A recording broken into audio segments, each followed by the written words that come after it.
मन को खाली करना सीखो। Learn to empty your mind. Buddha moral story. एक गुरु का शिष्य बहुत गहन ध्यान कर रहा था, लेकिन उसका ध्यान केंद्रित नहीं हो रहा था। उनका मन सदैव विचारों से भरा रहता था। उसने अपने दिमाग को खाली करने की बहुत कोशिश की, लेकिन उसकी सारी कोशिशें नाकाम रहीं। अंत में जब वह सब कुछ कर चुका, तब वह अपने गुरु के पास गया और बोला, गुरुदेव, मेरा मन हमेशा विचारों से भरा रहता है। मैं एक जगह ध्यान केंद्रित नहीं कर पाता। जब देखता हूँ तो दूसरी चीज पर चला जाता हूँ, फिर तीसरी और चौथी चीज करता हूँ। मेरे दिमाग में हजारों विचार चलते रहते हैं और मुझे पता भी नहीं चलता कि ऐसा कब होता है। बहुत समय बाद मुझे एहसास होता है कि मैं क्या करने बैठा था और क्या सोच रहा था। हे गुरुदेव, मैं अपने दिमाग को विचारों से खाली करना चाहता हूँ। मैं चाहता हूँ कि मेरे मन में एक भी विचार न रहे। जब चाहूँ तभी विचार उठना चाहिए। गुरु ने कहा कि किसी भी समस्या का समाधान तभी होता है जब हम समस्या की जड़ तक पहुँचते हैं, समस्या को ठीक से समझते हैं और जानते हैं। क्या आपने उस मन को भी जाना है जिसे आप खाली करना चाहते हैं?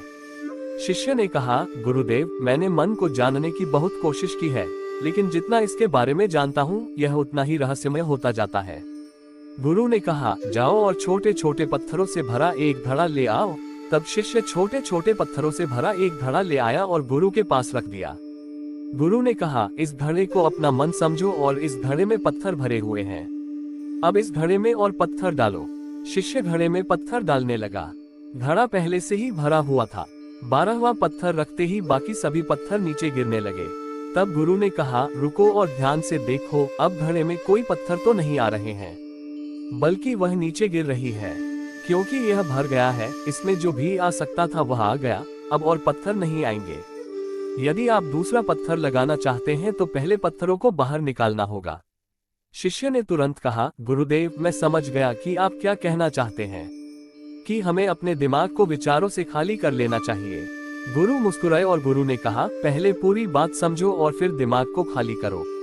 गुरु ने कहा कि हमारा मन इस घड़े के बिल्कुल विपरीत है। तुम घड़े को पत्थरों से तो भर सकते हो, लेकिन मन को विचारों से नहीं भर पाओगे। मन हमेशा खाली रहता है। शिष्य ने कहा, गुरुदेव, मुझे कुछ समझ नहीं आ रहा है। अगर दिमाग हमेशा खाली रहता है तो हम उसे खाली करने की कोशिश क्यों करते रहते हैं? इसकी क्या जरूरत है?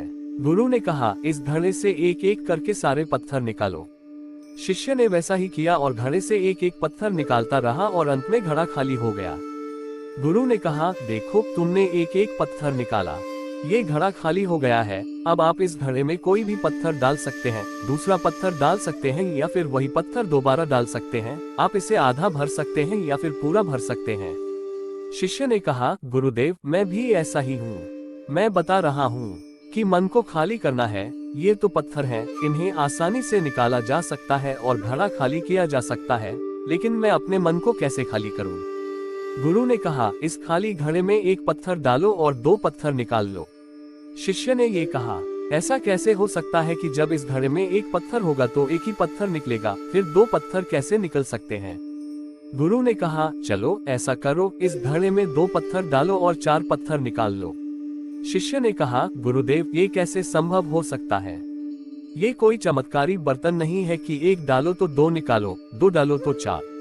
गुरु ने कहा, ये घड़ा चमत्कारी नहीं है, लेकिन तुम्हारा घड़ा यानी तुम्हारा मन चमत्कारी है।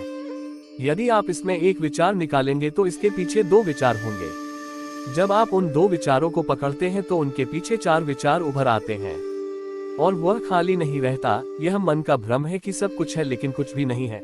शिष्य ने कहा, गुरुदेव, आप जो कह रहे हैं वह मैं समझ गया, लेकिन क्या मैं हमेशा अपने विचारों के जाल में फंसा रहूंगा? क्या मन के भ्रम से बाहर निकलने का कोई रास्ता है? बिल्कुल नहीं। और जब आप उन 4 विचारों को पकड़ते हैं तो उनके पीछे 16 विचार उभरते हैं और ऐसा करने से विचारों की एक लंबी श्रृंखला बन जाती है और आप कहीं नहीं रुकते, एक के बाद दूसरे विचार को पकड़ते चले जाते हैं। ये मिट्टी का घड़ा पत्थरों के घड़े के समान है, भरा रहेगा, लेकिन आपका मन कभी नहीं भरता, वह हमेशा खाली ही रहता है। हमारा दिमाग भी एक विचार के बाद हमारे लिए हजारों विकल्प खोल देता है और हम एक मुख्य विचार को छोड़कर उन हजारों विकल्पों में फंस जाते हैं। शिष्य ने कहा, मैं आपकी बात अच्छी तरह समझ गया हूँ, लेकिन अब मुझे क्या करना चाहिए? मेरा मार्गदर्शन करें। गुरु ने कहा, मन के जाल में मत उलझो, मन को खाली करने की कोशिश मत करो। अपना ध्यान इकट्ठा करो, एकाग्रता लाओ, जो भी कर रहे हो उसे अंतिम मानकर करो। ऐसे करो कि बाद में इसमें आपको कुछ भी करने की जरूरत नहीं है। और जब आप किसी दूसरे विचार पर काम करते हैं तो बस उसी पर काम करें, कोई दूसरा विचार नहीं। मन के भ्रम से बाहर निकलना इतना आसान नहीं है, लेकिन अभ्यास सब कुछ कर सकता है। शिष्य ने कहा, गुरुदेव मैं भी ऐसा ही करूंगा। ये समझाने के लिए आपका बहुत बहुत धन्यवाद। हम सभी अपने दिमाग को खाली करने की कोशिश करते हैं, मन में उठते बैठते विचारों से परेशान रहते हैं। हम चाहते हैं कि ये विचार कहीं चले जाएं और हम शांत हो जाते हैं, लेकिन जितना हम इन विचारों से दूर भागते हैं, हम विचारों का उपयोग करते हैं कि वे हमें शांत करते हैं और वे आपके उन्हीं विचारों से जुड़े होते हैं जिन्हें आप छोड़ना चाहते हैं। इसलिए ये विचार इतनी शक्तिशाली है। जब आप सोचना ही नहीं चाहते तो आप शांत रह सकते हैं। ये तभी संभव है जब आप शांत रहने की कोशिश करना बंद कर दें और अपनी समस्या को हल करने पर ध्यान दें।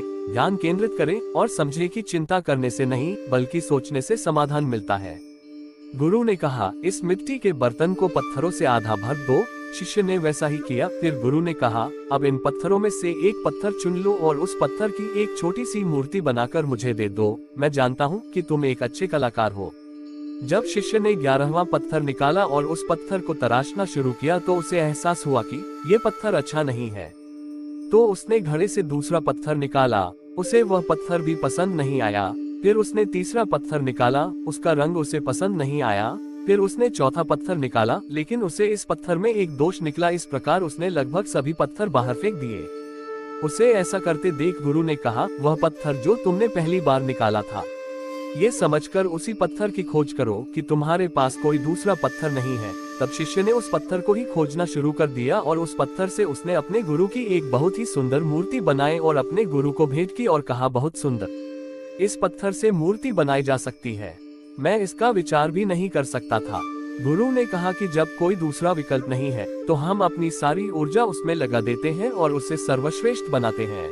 जब कोई दूसरा विकल्प है तो हम सिर्फ पत्थर चुनते रहते हैं। मान लीजिए कि मूर्ति नहीं बनाई गई है।